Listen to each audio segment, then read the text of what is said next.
Ibu Bapak yang dikasihi dalam Tuhan kita Yesus Kristus, tiba saatnya kita bersama saat ini akan merenungkan kebenaran firman Tuhan. Mari Ibu Bapak kita bersama satukan hati untuk menyerahkan waktu kita ini kepada Tuhan di dalam doa. Mari, saya mengajak Ibu Bapak kita satu dalam doa. Kita berdoa.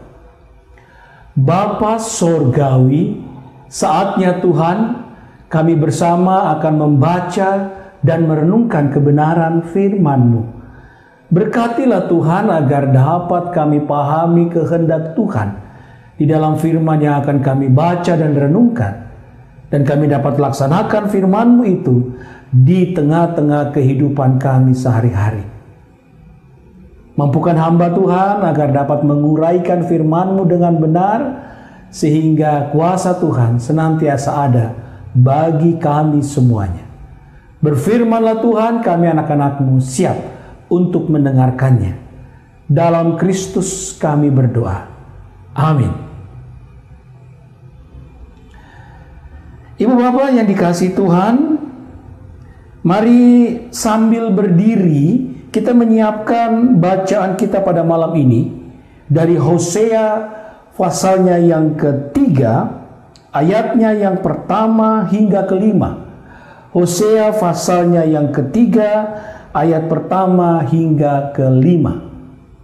Demikian firman Tuhan. Berfirmanlah Tuhan kepadaku, pergilah lagi. Cintailah perempuan yang suka bersundal dan berzina. Seperti Tuhan juga mencintai orang Israel, sekalipun mereka berpaling kepada allah-allah lain dan menyukai kue kismis. Lalu aku membeli dia bagiku dengan bayaran 15 shikal perak dan 1,5 homer jelai. Aku berkata kepadanya, lama engkau harus diam padaku dengan tidak bersundal dan dengan tidak menjadi kepunyaan seorang laki-laki, juga aku ini tidak akan bersetubuh dengan engkau. Sebab lama orang Israel diam dengan tidak ada raja, tiada pemimpin, tiada korban, tiada tugu berhala, dan tiada efod dan terafim. Sudah itu orang Israel akan berbalik dan akan mencari Tuhan Allah mereka dan Daud raja mereka. Mereka akan datang dengan gemetar kepada Tuhan dan kepada kebaikannya pada hari-hari yang terakhir. Jemaat Tuhan, demikianlah firman Tuhan bagi kita semuanya. Terpujilah Kristus. Haleluya. Haleluya. Haleluya. Haleluya.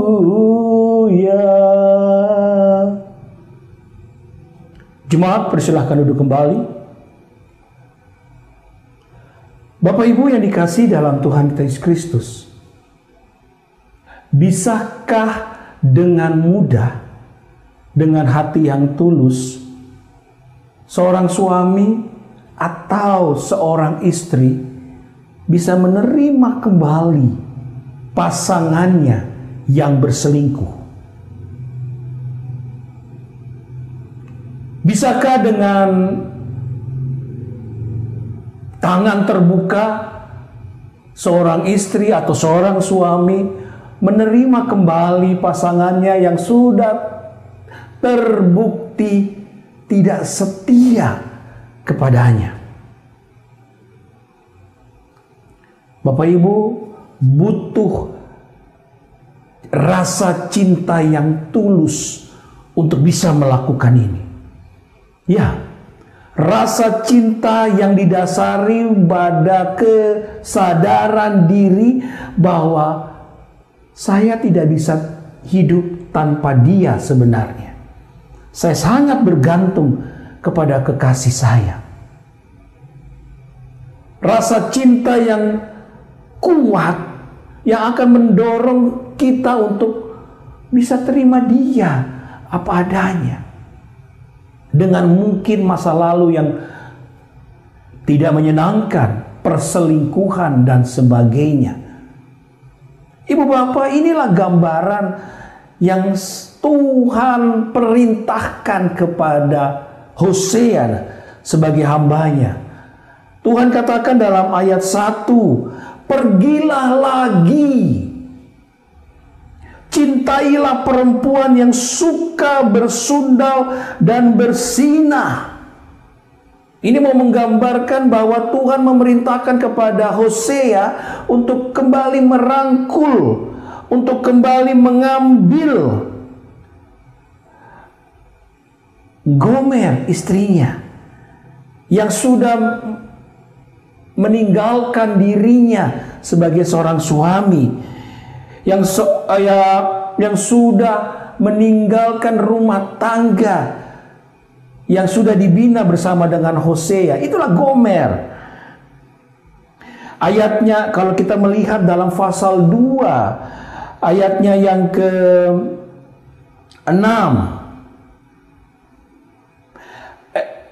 Demikian. Dia akan mengejar para kekasihnya, tetapi dia tidak akan mencapai mereka. Dia akan mencari mereka tetapi tidak bertemu dengan mereka. Ibu bapak, inilah gambaran yang dilakukan oleh Gomer. Dia tidak puas dengan suaminya. Dia bukannya hidup dengan suaminya, bukan dengan setia hidup kepada suaminya, tetapi malah dia bersikap tidak setia kepada suaminya. Dia melakukan perselingkuhan, ibu bapak saudara. Itulah Gomer. Tetapi kita perhatikan bapak ibu, Tuhan memerintahkan Hosea untuk menerima kembali istri yang sudah tidak setia ini. Bahkan Tuhan katakan, ayatnya yang kedua, lalu aku membeli dia bagiku dengan bayaran 15 shikal perak dan 1,5 homer jelai. Artinya apa bapak ibu? Untuk menebus Gomer yang sudah berselingkuh dengan kekasih-kekasihnya yang lain, Hosea harus membayar seharga nilai seorang budak 15 shikal perak dan 1,5 homer jelai. Itu harga. Dan itu harus dilakukan oleh Hosea atas perintah Tuhan. Nah, ibu bapak, kenapa Tuhan memerintahkan ini kepada Hosea? Kalau sudah, ya sebagai manusia ya ibu bapak, sebagai manusia kalau sudah bersikap seperti itu ya selayaknya ya udahlah. Kalau kamu mau salah ya sudah, dengan duniamu, dengan kesenanganmu. Tapi sekali lagi Tuhan memerintahkan Hosea untuk tidak bersikap seperti itu. Tuhan memerintahkan Hosea, ambil lagi, cari lagi kekasihmu itu, untuk istrimu itu, sebagai istrimu.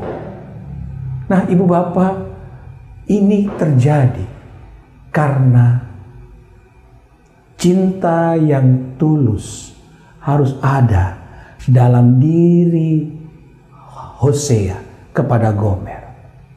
Kalau Hosea tidak mengasihi dengan tulus Gomer, maka dia tidak akan melakukan ini. Cinta yang tulus itulah yang mau digambarkan oleh Tuhan dalam ayat yang pertama. Seperti Tuhan juga mencintai orang Israel sekalipun mereka berpaling kepada Allah-Allah lain dan menyukai kue kismis. Ayat 1. Rupanya Tuhan memerintahkan ini kepada Hosea sebagai gambaran akan dirinya, akan hakikat kasih yang tulus yang Allah mau berikan kepada umatnya manusia. Nah ibu bapak, ini mau mengingatkan kepada kita dalam kehidupan kita semuanya. Ini pelajaran iman yang pertama yang boleh kita renungkan dari firman Tuhan kita saat ini.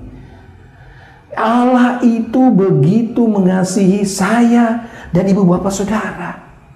Apapun masa lalu kita, apapun kehidupan kelam yang mungkin ada di dalam kehidupan kita.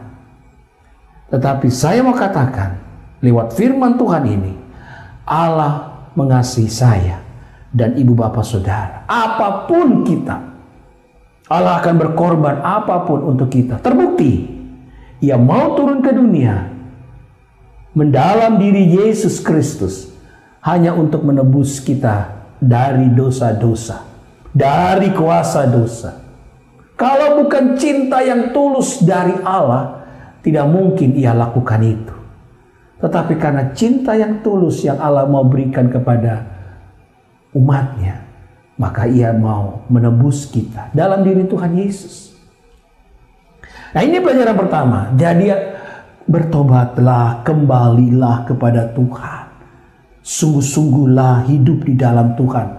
Dan tinggalkan semua kehidupan yang tidak baik. Hiduplah dalam kasih kepada Tuhan. Allah tetap terbuka menerima ibu bapak saudara. Ibu bapak, selanjutnya firman Tuhan kita katakan.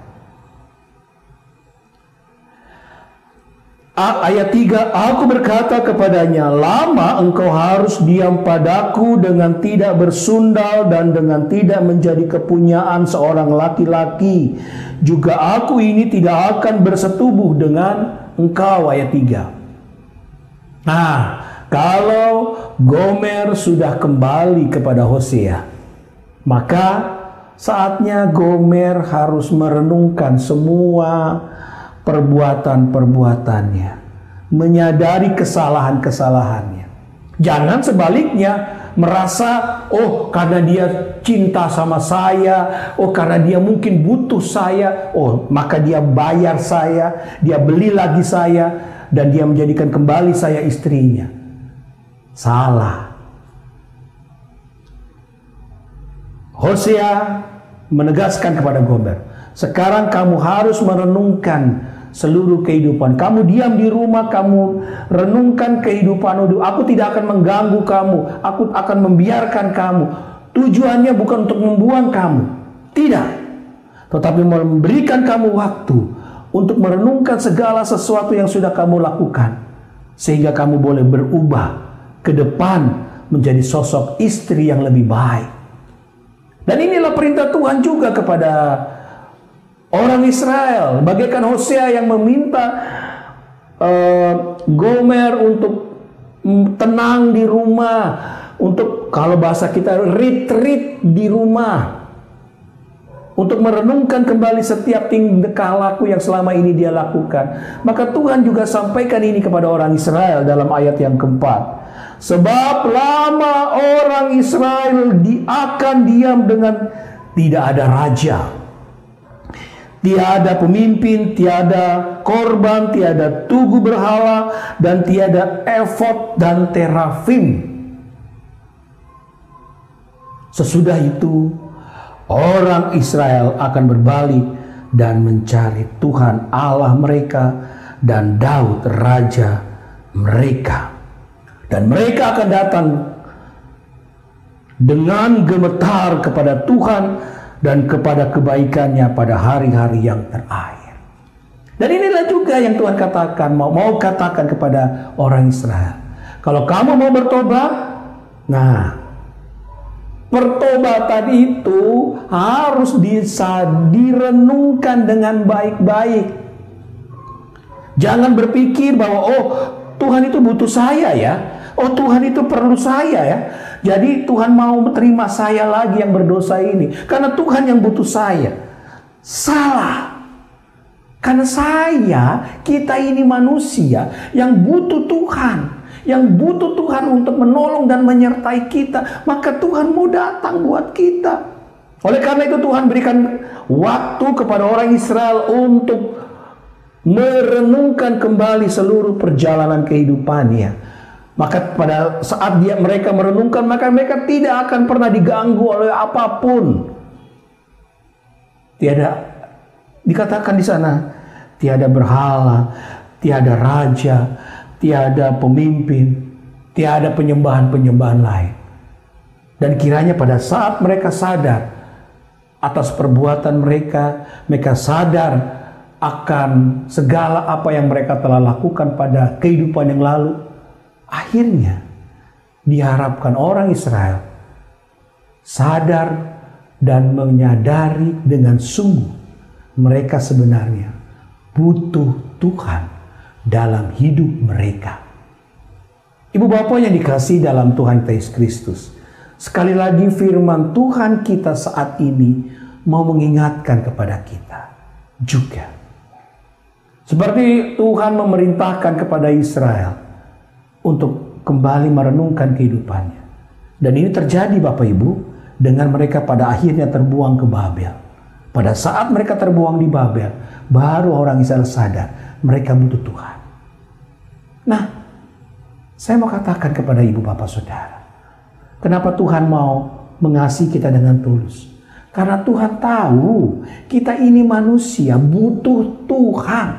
Bukan sekali-sekali saya butuh Tuhan, tidak. Seluruh kehidupan saya, kehidupan ibu bapak saudara bergantung sama sekali kepada Tuhan.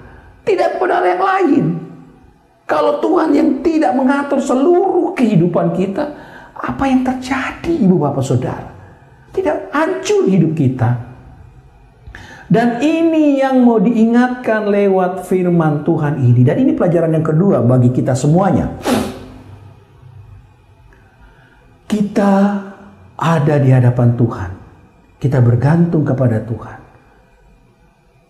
Dan itu harus kita sadari. Kenapa manusia mau hidup dalam dosa? Karena mereka berpikir mereka bisa mengandalkan dirinya sendiri.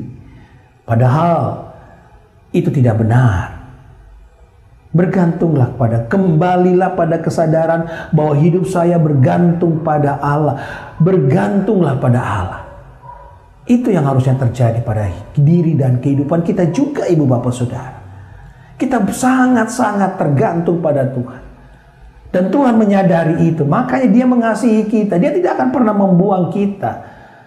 Dia mau kita tetap ada di hadapannya, kita tetap hidup dalam kebenarannya. Dan biarlah kasih Tuhan itu selalu memelihara, menjaga seluruh kehidupan kita semuanya. Malam ini ibu bapak kita belajar dua hal. Pertama, Allah sangat mengasihi kita. Dia mengasihi kita dengan tulus. Sampai Ia mau berkorban hanya untuk menebus kita dari kuasa dosa. Seperti Hosea, Tuhan perintahkan untuk menebus Gomer istrinya yang tidak setia. Yang kedua, Allah lakukan itu, Allah mengasihi kita karena Dia tahu sekali bahwa kita sangat bergantung pada Tuhan. Kita tidak bisa hidup tanpa kuasa Tuhan ada dalam diri kita. Dan itulah yang Tuhan mau supaya kita menyadarinya dengan sungguh. Ketika kita sadar bahwa kita bergantung pada Allah dalam hidup kita, kita selalu diminta untuk menyerahkan hidup kita pada kuasa Allah, maka lihatlah, pertolongannya, penyertaannya akan selalu ada, menyertai ibu bapak saudara. Ingat, Allah mengasihi kita dengan tulus karena Dia tahu tanpa Dia kita nggak bisa apa-apa. Dan itu harus kita sadari betul-betul dalam kehidupan kita. Tuhan Yesus memberkati Bapak Saudara.